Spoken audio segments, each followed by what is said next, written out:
Financiamento Procultura. Governo do Estado do Rio Grande do Sul. Novas façanhas na cultura.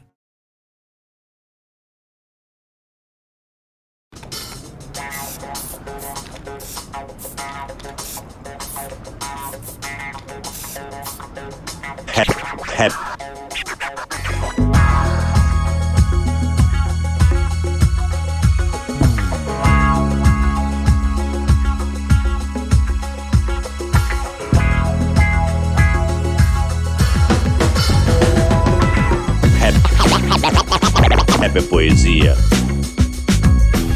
Breaking, a manifestação corporal do hip hop. A dança dentro da cultura hip hop é conhecida como breaking. Os dançarinos são chamados de b-boys e b-girls. O termo vem da palavra breaking, que era uma gíria dos anos 70 que tinha diversos significados. Ir ao limite, arrumar confusão, fazer coisas fora do normal ou estar bravo. Foi através das técnicas pioneiras de discotecagem do DJ Kool Herc, que ele chamava de carrossel, batizado de breakbeat. Foi ali que os b-boys encontraram uma atmosfera rítmica perfeita para criar seus complexos passos de dança. Assim como a música do hip hop, produzida pelos DJs, é criada com pedaços de outras músicas, a dança b-boy incorporou outros estilos de dança para compor seu vasto repertório de movimentos, que vai da dança robô aos passos de funk de James Brown, jazz, charleston, swing dance, mímica, sapateado, dança tradicional russa, movimentos de artes marciais, ginástica olímpica, dribles de basquete e até a capoeira brasileira. Ainda no underground, viajou da costa leste dos Estados Unidos para a costa oeste, ganhando novos passos, principalmente do funk. Alguns dos principais grupos de dança pioneiros são Zulu Kings, Rocksteady, New York City Breaks e Soul Soul Crew. E alguns dos b-boys que fizeram a fundação do break são King Swift, Spy, Mr. Wiggle, Crazy Legs, Nigga Twins, Beth, Mr. Freeze, Boogaloo Sam e Don Campbell, entre outros.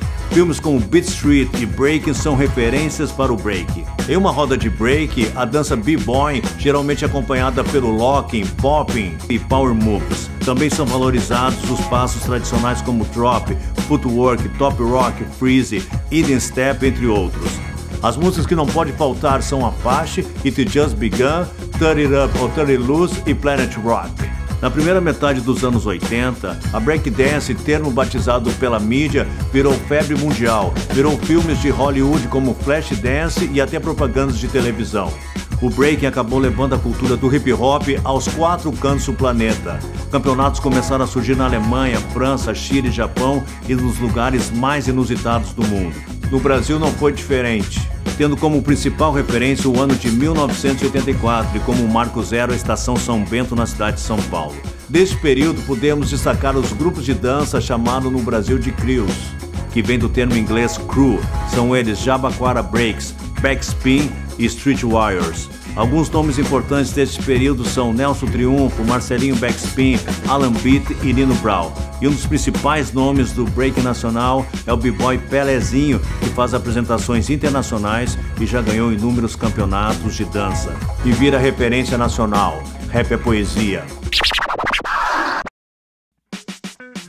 Vamos nessa, estamos começando o 4º episódio do projeto Rap é Poesia, um podcast que fala sobre hip hop com quem fez e faz o movimento aqui em Porto Alegre. Hoje a gente vai estar falando sobre o break, um dos principais elementos aí da cultura hip hop.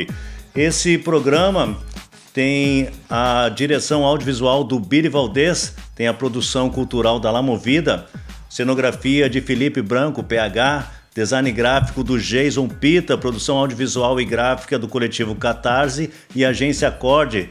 Apoios aí do Porta da Toca e Fly Audio está cuidando aí do nosso som para ficar da hora, e também é o estúdio que a gente está gravando aqui na Cidade Baixa, na José do Patrocínio 527. Também temos o apoio aí do Neto Tatu, tem várias tatuagens com o Neto Tatu.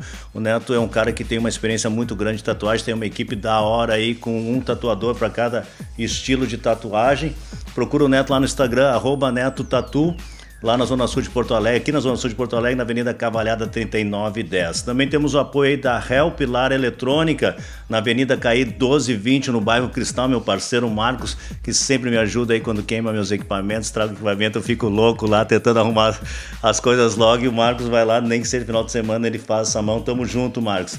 Também temos aí o apoio da Delibras, com a linguagem de sinais aí da minha amiga Natasha, que manda muito bem aí para ter essa inclusão aí de mais gente, saber mais sobre essa informação. Vamos nessa então, para conversar sobre breaking hoje, eu tenho aqui o Flowjack, que faz parte da Federação Nacional aí brasileira de breaking, e também tenho a Abigail Ceia, que é sócia educadora com projetos aí focados nas crianças. Muito bom ter a presença de vocês aqui. Vai ser da hora bater esse papo com vocês aí nesse 4º episódio sobre breaking. Eu queria começar falando como é que vocês entraram nessa história do break. Tu, Flowjack, como é que tu... Eu te conheci que tu era o Waco, né? Waco, depois mudei. O Waco, né, cara? E a gente fez algumas coisas junto aí, no Centro Cultural Redenção, em alguns outros lugares. E daí tu mudou teu nome nesse período. Por que tu mudou o nome, mano?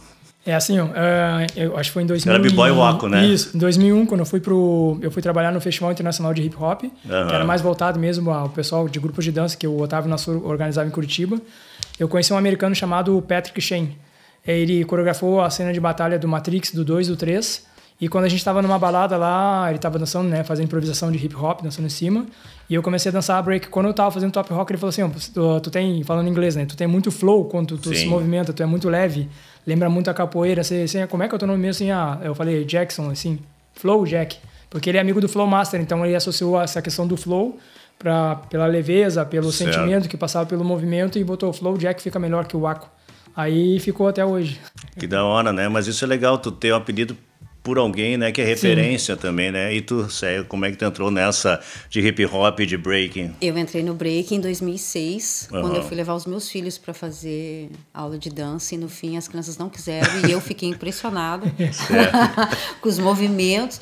E aí eu conheci uma CRIO, que é o Restinga CRIO na época, existe ainda, e foi lá que eu tive o meu primeiro contato, primeira vez que eu vi o break, né? Porque eu já me identificava com a cultura, mas não sabia que era uma cultura com 4, 5, vários elementos, né? Eu conhecia só o rap. Então, foi em 2006 que eu tive esse choque, assim, quando eu cheguei lá e vi uma CRIO dançando, né? Um estilo que eu nunca tinha visto presencialmente, assim. E a Restinga foi referência, né, durante muitos anos, assim, né, isso desde, eu acho que 90, provavelmente, 80 ou 90. A Restinga tinha muitos grupos, né, de break, rap também, né? A Restinga foi uma referência. Ela foi muito pioneira, forte, né? Ela é um dos bairros em Porto Alegre que tem a maior quantidade de pontos de culturas, né? Então, tipo assim, ele tem é um bairro com uma biodiversidade muito grande, cultural, né? Não só no hip hop, mas de várias vertentes. Então, é um bairro assim que tu larga uma sementinha e flui, né? Então, o hip hop ali foi basicamente isso, foi uma semente lá nos anos 80, mas também a gente não pode esquecer os bailes black, né? Sim. Muita galera surgiu também dentro dos bailes black. E alguns caras dizem em Nova York que a capoeira não influenciou o break nova-iorquino, mas os movimentos são iguais, né, mano? Então, o Brasil já tem influência, né, nessa dança, mano? Sim, com certeza tem. Então, isso é cultural mesmo, tanto da Europa e dos Estados Unidos, de se apropriar indevidamente das culturas. Com relação à capoeira mesmo, vamos falar assim do top rock. No mundo todo, e até na questão do break mesmo, a gente pode ver, e isso aí é visível, que as danças mesmo, principalmente o top rock, elas são muito latinas. Ela tem influência de salsa, de samba, capoeira e outras danças mesmo, que deixam ela com mais swingada, ela mais com flavor, com sabor melhor quando a pessoa está dançando e tal. Então a dança do break mesmo, ela é muito, muito, muito latina e africana. Mas mesmo em Nova York, no início, começa na comunidade negra ali, no Bronx, no Harlem, mas tem a comunidade porto-riquenha, latina, que contribui principalmente para os movimentos de chão, né, cara? Sim, com certeza. Até a questão ali do footwork, quando a gente fala, ele tem influência de sapateado, Sim. Que tem vários nomes de sapateadores, como é que é mesmo, aqueles irmãos mesmo, acho que é Nicholas Brothers, né, se não me engano. Sim, Nicholas Brothers. São sapateadores, eles faziam muita coisa de colocando a mão no chão e fazendo sapateado. Sam Davis Jr. Isso, Sam Davis Jr. também, Jimmy Slide também, e assim vai.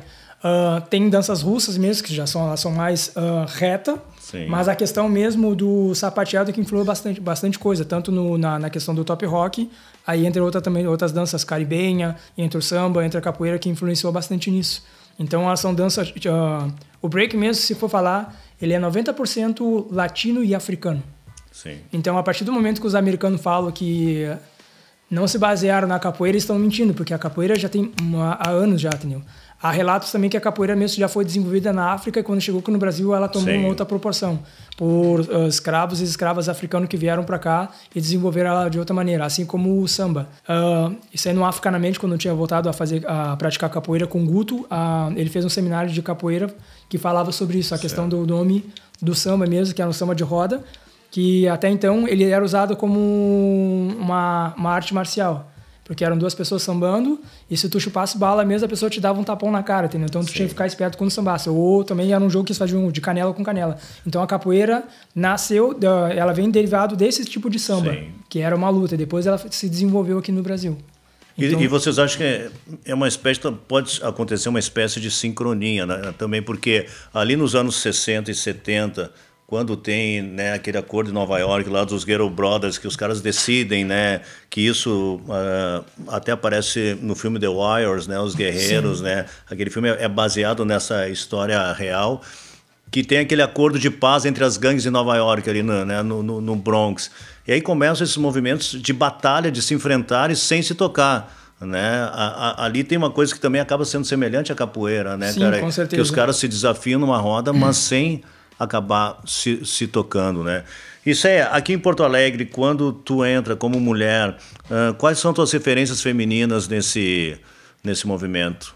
No break? Olha, as referências, 2006, quando eu iniciei, né, uma Abigail que estava aqui dançando, que é dança ainda, é a Abigail Karina, né? Uhum. A Karina também, ela é uma referência porque ela vem um pouco antes de mim, ela vem em 2000, se eu não me engano, né? Mas tivemos uma grande dificuldade, porque quando eu cheguei nessa época, só tinha ela praticamente, né? E mais algumas 2 ou 3 espalhadas pelo estado. Então, tu meio que criar referências nesse meio que é totalmente masculino, era muito difícil. Uhum. É ainda um pouco difícil. Mas, para mim, eu tive que me espelhar, foi nos b-boys, né? Foi quem estava na minha volta, foi os caras que me ensinaram a dançar. E com o tempo eu fui buscando essas mulheres que estavam invisíveis, assim, né? Por que não ter tantas mulheres, né? Eu acho que foi essa questão que me fez eu ficar no break, né? Porque não tinha. Eu, quando eu iniciei no Restinga Crew, eles eram 15 homens e uma Abigail, né? Então, isso também foi o meu questionamento, né? Por que tão poucas mulheres? E aí, o questionamento foi pela dificuldade que a dança traz, né? Que é como você falou, não é uma dança que não é que nem a música, pega um mic e sai cantando. Não, tu precisa de um preparo físico. Precisa muito treinamento. Mental, né? Também, porque não é assim tu sair dançando a qualquer hora e tempo.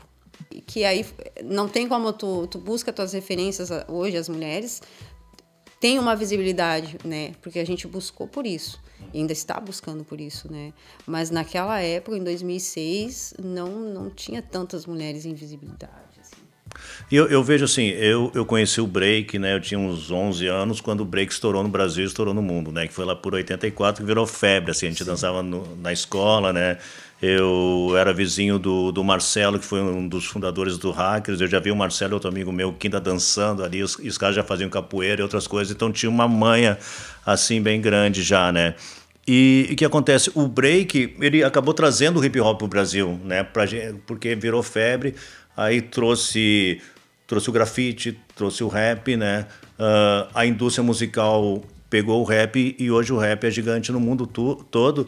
E o break parece que ficou meio de lado, né? O que aconteceu nesse período, Flo? Tu acha que... E hoje acaba que o break ele é um dos elementos do hip hop, pelo menos no Brasil, que ainda não acaba ficando junto, né? Principalmente com o rap, né, mano? A gente precisa estudar, antes da cultura, a origem das gangues, como as gangues surgiu e por quê. Tá? Quando a gente vai falar sobre gangues, a gente sempre tem a imagem das gangues mesmo como um grupo de pessoas mesmo que é crime organizado, que querem fazer coisas mal. Não, mas não foi assim, gente. Tem até um documentário que fala sobre isso, que é o Crips e os Blood, que eu acredito que foram as primeiras gangues mesmo que foram criadas no mundo mesmo. Na época, quando essas gangues foram fundadas, elas foram criadas no sentido de quê? Como essas pessoas não tinham títulos, não tinham grana, tanto negros, latinos, mulheres e outras pessoas, não tinham grana para participar desses clubes, que tu tinha que ter dinheiro, tu tinha que ter status, e a tua família tem que ter nome para te participar de um derivado clube, onde você usava lá uma roupa X e tu tinha a tua carteirinha. Como eles não tinham esse acesso, eles começaram a criar nos bairros os seus clubes, as suas gangues, pra, tipo, vamos, agora a gente todo mundo faz parte de uma gangue que a gente vai usar determinado cor de roupa, azul ou vermelho e tal, que aí tem um significado. Então as pessoas começaram a jogar basquete junto, começaram a fazer festa, começaram a fazer coisas de confraternização e tal.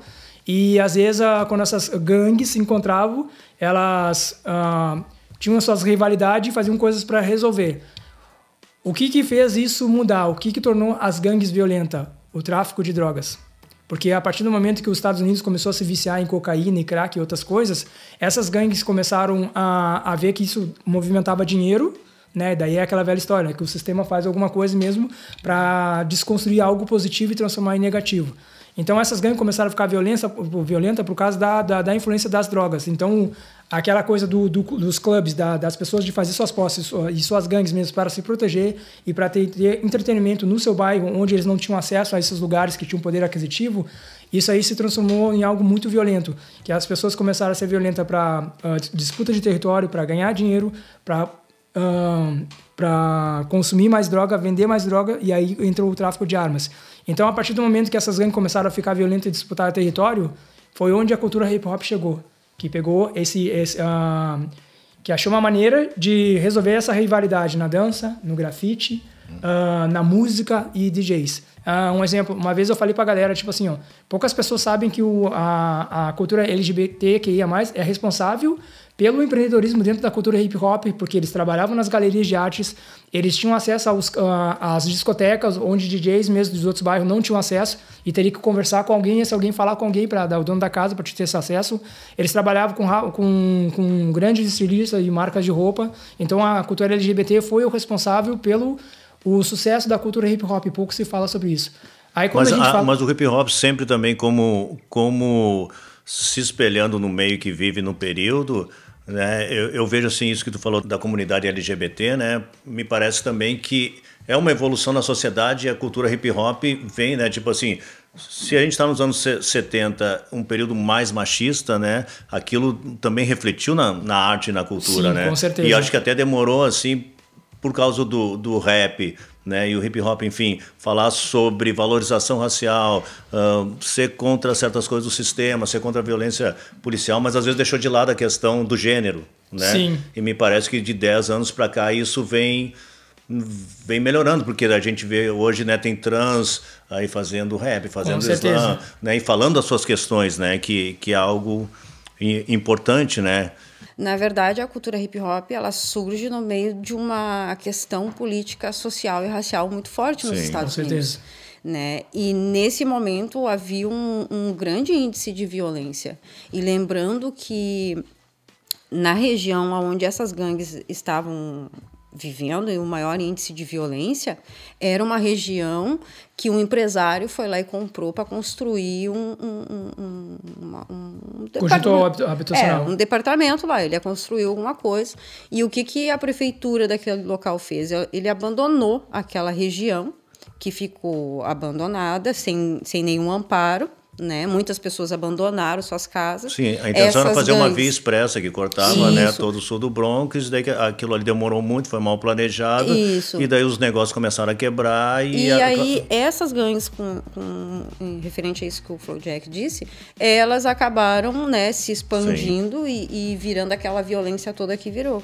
E nós surgimos dentro dele. Sim. Por quê? Porque a gente veio dentro, foi através, que nem ele falou, quando essas gangues viram que estavam se matando, né, porque nós tínhamos gangues, a Ghetto Brothers, né, por exemplo, ela chegava a ter quase 3 mil integrantes, né? Então teve uma ocasião que teve um cara que foi assassinado, né, e foi em virtude desse assassinato que eles pararam, se organizaram. Né? Black Band, parceiro do Yellow Band. Isso tá na internet, tá no YouTube, a gente pode ver, tem uma reunião que os caras chamam todo mundo nessa reunião para dizer onde foi inspirado aquele filme que a gente falou, né? Basta de violência, e hoje nós vamos discutir, né? Nós vamos se enfrentar através da arte.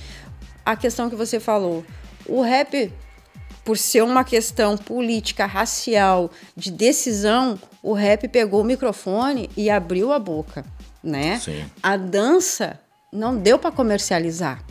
A dança, nem todo mundo, não deu para vender a dança Sim. como se vendeu a música, como vendeu o grafite, como vendeu outras coisas da cultura hip hop. E a dança, né, tem uma coisa, o breaking, né, que tipo assim, o rap, o DJ evoluiu para equipamentos mais eletrônicos e tal, o break é a expressão corporal, né, cara? Sim. A expressão continua com muito treino, continua, aí, né, com estudo, influência de várias danças. No Brasil, né, quem é que se identifica com o hip hop no Brasil? Né, é periferia, né? Uhum. É a galera, né? O jovem, o negro, né? A mulher.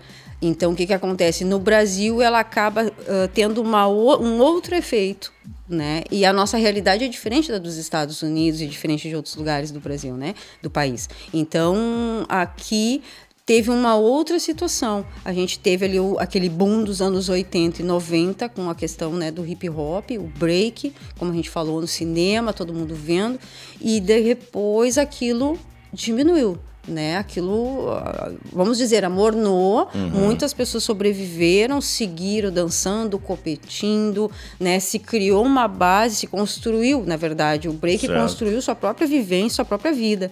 Enquanto nós já estávamos com o grafite na universidade, quando a gente já estava lá com o rap lá nos maiores picos, né? Nós estamos ali gatinhando, caminhando, lutando, mas nós também temos o nosso mundo. E o nosso mundo evoluiu sem essa visão ampla que todo mundo tem do rap, do DJ, do grafite. Isso aconteceu um pouco com o grafite, eu acho, também, né? O grafite vem antes, enfim, de o África Bambaataa falar sobre os elementos do hip hop.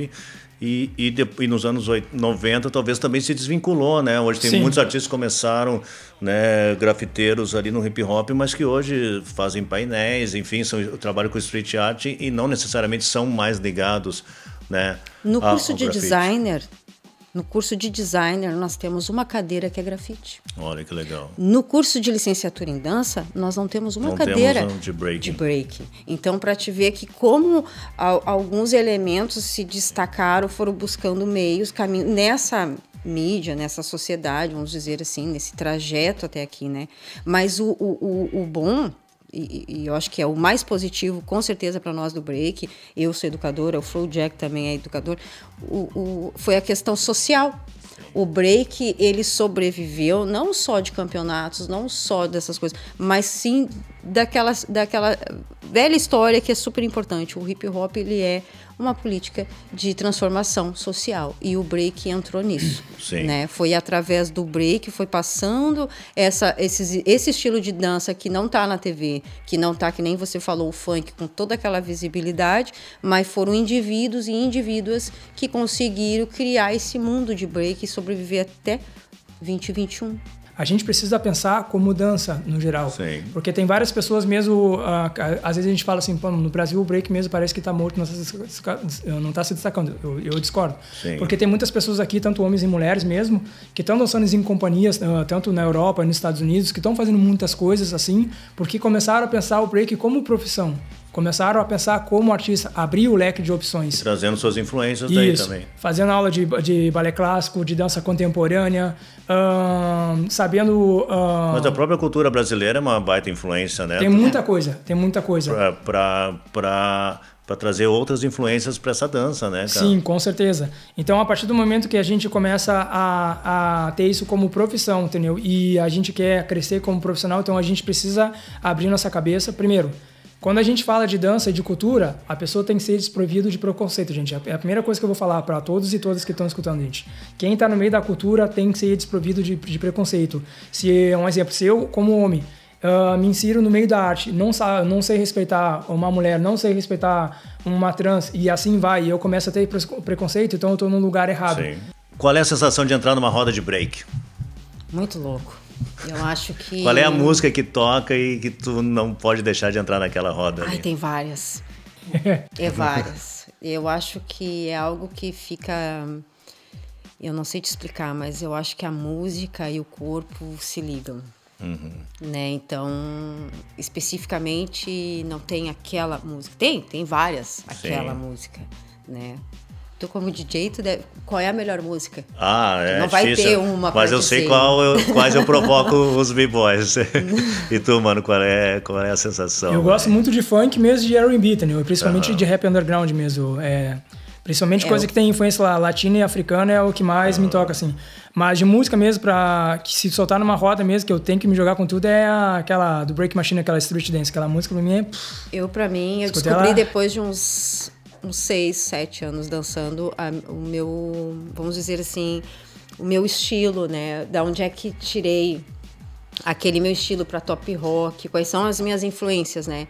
E isso vem do soul, né? Da música black music, do soul. Então, para mim, acho que é um dos estilos que eu mais gosto de dançar. Eu queria saber dos projetos para o futuro. Queria começar com o Flowjack sobre esse projeto das Olimpíadas, né? Tu faz parte da Federação Brasileira de Break, né? Entre outras coisas, tu é jurado e tu é muito atuante aí no break. E como é que tá essa coisa das Olimpíadas, velho? Então, todos os estados estão se mobilizando, né? Porque agora a gente sabe que o break mesmo ele virou um esporte olímpico. Aí eu faço parte do coletivo lá da CBRB, que é a Seleção Brasileira de Break, onde tá o Rony Yoyo, tá o Giga, tá o Wesley. E eles estão passando estão dando todo esse suporte para a galera de como criar uma federação, essa parte jurídica que envolve o pessoal do jurídico, que tem que ter também um profissional formado em administração também para poder gerir essas federações. E a gente está no trâmite ainda de organizar todos os estados brasileiros. Então isso aí vai abrir uma oportunidade para várias pessoas, principalmente das comunidades, que tem talento para dança, principalmente na base ali, que a gente começa com as crianças, depois vai para adolescente, pré-adolescente, até chegar na fase de adulto e competir mesmo. Então quando a gente fala disso mesmo, do break nas Olimpíadas, ele vai muito além da cultura hip hop e vai muito além da cultura do breaking, entendeu? Sim. E tu, Céia, qual é os projetos aí para o futuro? Bom, passando a história da pandemia, né? Sim. Que eu acho que deu vamos dizer assim, um stop em todo mundo a pandemia, né? Tu pensar em algum projeto, claro que a gente tem vários, a gente tem o objetivo de desenvolver muitas coisas, mas a gente acaba, né, pegando foca num para poder... Nós passamos recém pelo Festival da Frente Nacional de Mulheres do Hip Hop, né? A gente lançou aí o terceiro Perifemininas, que é um livro, né, com 17 mulheres da América Latina. Olha que legal. E isso já está disponível já? Já está disponível. E então eu acho que foi um dos projetos bem bacana. E o que deu uma ideia, assim, deu a ideia de pensar. Esse livro ele vem pela questão de nós não ter registros, né, de mulheres dentro da cultura hip hop. Então, o Perifeminina 1, 2 e 3, ele vem incumbido com esse fato. O que a gente está pensando, assim, né? O que eu também pensei? De desenvolver um livro também, né? Certo. De também expor aí, fazer uma bibliografia da minha trajetória, colocar, né, quais foram os meus desafios de como viver de break, ser mulher, ser mãe, estudante e ainda praticar uma dança, né? Como o break, que não é fácil, também não é impossível, mas não é uma coisa tão fácil, mas a gente acaba conciliando toda a vida da gente junto com a dança. Que é muito bom também e importante falar que foi um progresso do break. 2018, pela primeira vez, a Red Bull, né, entendeu que era importante ter o recorte de gênero. Sim. Faz 3 anos que a Red Bull também agora tem os 16 B-Boys e as 16 B-Girls, né, internacional. Então, já foi um primeiro passo super importante para nós mulheres do break. O segundo foi o livro Assédio, né? Saiu aí nem é um livro, é uma cartilha sobre o assédio dentro do hip hop. Certo. Saiu de dentro do break. Por quê? Porque o break trabalha o corpo, né? E nós mulheres, como eu falei, quando eu cheguei no Restinga Crew, eram 15 homens e só uma mulher. Então, muitos assédios rolou dentro da cultura hip hop, né? E principalmente no break. Então, também são outras coisas, assim, acho que de novidade são isso, as Olimpíadas, né, que foi colocado pelo Flowjack, que é algo também que há de se pensar, que vai acontecer o quê? Aquele boom que rolou lá em 83, 84, vai acontecer agora. Né? Mas tomara que dessa vez mais amadurecido, sim, né, com muito mais experiência, e eu acho que vai ser muito melhor aproveitado. E não é para mim, não é para o Flowjack, é para futura geração do break, né? Pessoas adeptos que estão fazendo hoje, que vão participar dessa construção de estar numa Olimpíada, né? Para formar outras pessoas, que nem o Flowjack colocou, né? Viramos atletas, né? Sim. Então também vai criar aí vamos dizer, já criou, né? Porque na verdade vai fazer 1 ano que estamos falando em Olimpíadas, mas faz 3 meses que a gente foi sacudido, todo o Brasil. Vamos se organizar, a coisa vai ser em 2022, vai ter em 2024 também. Sim. Já temos, né, uma brasileira que vai estar nessa eliminatória lá das Olimpíadas, mas são coisas que a gente está se organizando, né, passo a passo. Legal. Só pegar um gancho do que ela falou, tem uma regra que é do Comitê Olímpico Internacional, que é bom a gente falar, que todas as modalidades de esporte olímpico agora é obrigatório, tendo nas delegações, ser 50% mulheres e 50% homens. Se não tiver isso dentro das modalidades, a delegação não vai poder participar. Entendi. Isso se aplica para o skate, para o break, para a ginástica olímpica, para o atletismo, então isso aí é geral. E também a questão da cartilha que ela fala é muito importante, mas é legal também se ampliar para todas as culturas mesmo, que não só no break, mas existe assédio dentro do grafite, do rap e todas as outras áreas mesmo, então isso é importante falar. Inclusive eu estou fazendo um curso que é como identificar o assédio dentro dos esportes, que é um curso que tem online do Comitê Olímpico Internacional. Certo. Como eu estou fazendo parte lá junto com o pessoal da federação, eu já estou fazendo esse curso também lá.